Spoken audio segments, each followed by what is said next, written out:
Speaking of UF, let's talk about their season quickly. Over under win total was 4.5, and they were able to pass that pretty quickly. It was juiced towards the over, so it leaned closer to 5 than to 4. They obviously smashed that and crushed that, end up winning their bowl game against Tulane. Obviously Lagway is kind of where you start and end, but just big picture thoughts on Florida.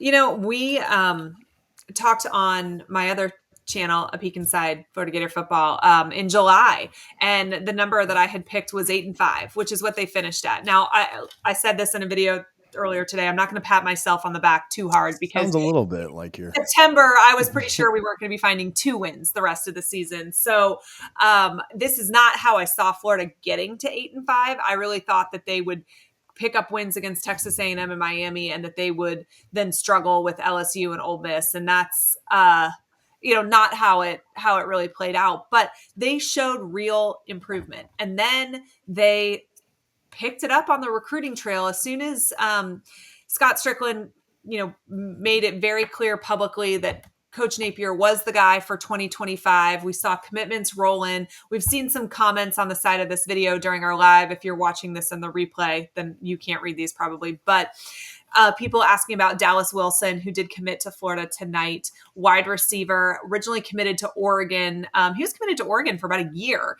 And on signing day, we heard, hey, he's going to be flipping to Florida. And I know you heard the same things that I heard. It was pretty prevalent. I think we got some crystal balls to him at the last second. And then he walked up on the stage and he put the Oregon hat on, right? And keeping his commitment where it had been for the last year. And so I don't know exactly what happened, but he asked out of his letter of, I believe it's called financial commitment now or whatever. It's not a national letter of intent anymore. A couple of days ago, he did commit to Florida today. I don't know what that's going to do for Florida's rankings. Got to move them into the top 10 because they were just sitting at 11. But Florida's wide receiver class coming in this year, whew. So I guess my question would be, I think it moved him to number 10 on the recruit on 247 is the only one that I looked at. Billy obviously very much exceeded expectations this year against a very difficult schedule and a very difficult schedule coming up next year. And in the SEC and really any program, it is very much, what have you done for me lately? This is going to buy him some goodwill for the offseason. But what happens next year is really all that people will care about. They're not going to remember back like, oh, you exceeded expectations by 3.5 wins, 4 wins. Like, we don't care. They're going to want better next year. Florida's got to win 10 games next year, I think. Yeah, I was going to say, is it the playoffs? Like, is it just, I mean if you get left out of the playoffs at 10-2, that's one thing. Obviously, I don't know. I think Florida could pull off 10 wins. I think Florida could have won 10 games this year. And I think that the games that they didn't win, they could have beat Georgia had DJ Lagway not gone down. I do believe that they win that game when it happens. And then I think they could have and probably should have won that Tennessee game. And, honestly, I feel like that loss goes on the coaching staff, right? So Florida was close to having a much better record than 8-5 this year. I think 10 wins should be the floor next season. When you think about who Florida has coming back, you think about who they've got at quarterback, think about what this wide receiver room is going to look like. They were able to keep Eugene Wilson in Gainesville. That was something that for a little while was kind of up in the air and in question. I think the floor has got to be pretty dang high because it is going to be hard to get a better roster situation than the Gators have going into next season. Are you calling 10 wins right now? Is that your prediction? Listen, I'm not saying it. I'm saying that's if they don't get 10 wins, I think that's a problem for this coaching staff. Yeah, I do. I think 10's a little. I mean, if you count 10 with a bowl, like if they were to go 9-3 against count 10 with a bowl, but I think that's really tough. We saw. I mean, Georgia went 10-2 this year. Texas went 10-2 this year. Like, they are, I guess, 11-1 and then lost their second game. But I think their schedule makes it really tough. Yeah. But I think so my view of Florida is that next year I think they'll be a pretty good team, like anywhere from 8 to 10 wins regular season. And then 2026 could be their year to absolutely make a run. It'll be Lagway's third year in the system. It'll be his last year, I would assume. Yeah. And so because they still have to play Texas next year, and that Arch Manning Lagway game is going to be phenomenal to Oh watch. yeah, They that's going to be still obviously have to play Georgia. They have yeah, to play, all the teams they play this year. LSU yeah, reloading the portal, yeah, Ole Miss reloading the portal, Tennessee. Like there's a lot of tough. They got to yeah. go to Miami, and so there's a lot of tough games there. But yeah, I think they should. If they don't, I guess that's a good question. If they go 6-6 next year, does he get fired? I think I'm so. not putting him back on the hot seat after he just got off, but like Yeah, six and I six think next so. year feels like that'd be pretty rough. 6-6, I think, is a step in the wrong direction. There is zero progress there when you think about the talent that they are bringing back. I think that would be inexcusable. I also think that a factor in this is what changes Billy makes this offseason. We were told last year he was going to bring in an offensive coordinator. That didn't happen. We were told essentially last year, I was told that like part of coming back was bringing in an OC. Didn't happen. We've heard those same rumors for this year. So we'll be interested to see if something happens on that front. I think if you look at Florida's bowl game, and listen, I'm excited that Florida won their bowl and they're 8-5. I think 33-8 is absolutely taking care of your business. I think Coach Napier used the bowl game to kind of reward some guys who put in effort all year long and maybe don't get the glory that some of their teammates get. And all of those things are huge positives. But if you watch that game, you saw the same tendencies rear their ugly heads that we have seen through the course of Napier's tenure here. There were 2 different times where they had to take a timeout because they had 10 men on the field with special teams. The fact that that is happening in your bowl game of year 3 is inexcusable. Same thing, play calling. There's just some things that I think would be better for this team if they had an OC. That was kind of a rough game to watch offensively. And some of that was 2 interceptions from a freshman quarterback who is still going to go through some growing pains, and that's okay.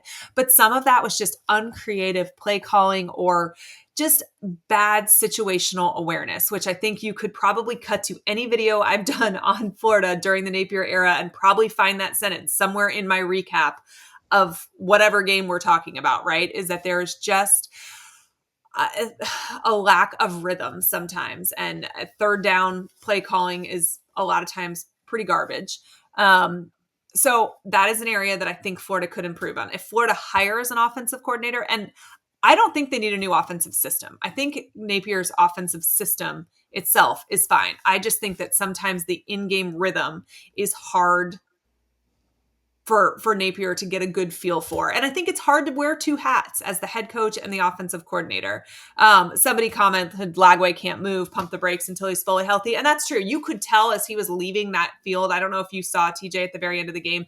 They showed him kind of high-fiving fans and so he was limping. He could barely, like, that leg is not healthy yet. So they are kind of, maneuvering around that as well. But that was, I think, minor compared to some of the issues that we saw. So is your prediction right now that one or both coordinators for next year are not on this staff right now? Do you think they hire outside for an OC and a DC? If not, what are your thoughts? Like, do they promote So Ron I know Roberts? that Do they before- elevate a staffer for, like there's talk that they could elevate who's the tight ends coach to OC or quarterback coach to OC? Like, what are your thoughts on do they go outside for both of them? Is a terrible way to ask I think if they don't go outside for OC, that it's kind of a workaround to hiring an offensive coordinator. All right. Okay, sure, I did what I said I would do, but I don't know that anything cheating. really changes. And I don't know who's really calling the plays. I just think maybe we're giving somebody an elevated title. I think that it would best serve him to go outside of the program to hire an OC. As far as defensive coordinator goes, I kind of go back and forth. I can see the logic in making Ron Roberts the defensive coordinator, riding with him. I think that it is my belief that after the bye week, that's who called the defensive plays. I don't know that as a fact, but I think that is what changed in this defense was the play calling. And I had been told prior to Austin Armstrong taking the Houston job that Austin Armstrong wouldn't be with the Gators next year. So I do think that was kind of a mutual parting of ways and probably a great move for Armstrong. I think he needs a little bit more experience. And this was a really big role for a 29-year-old to take on.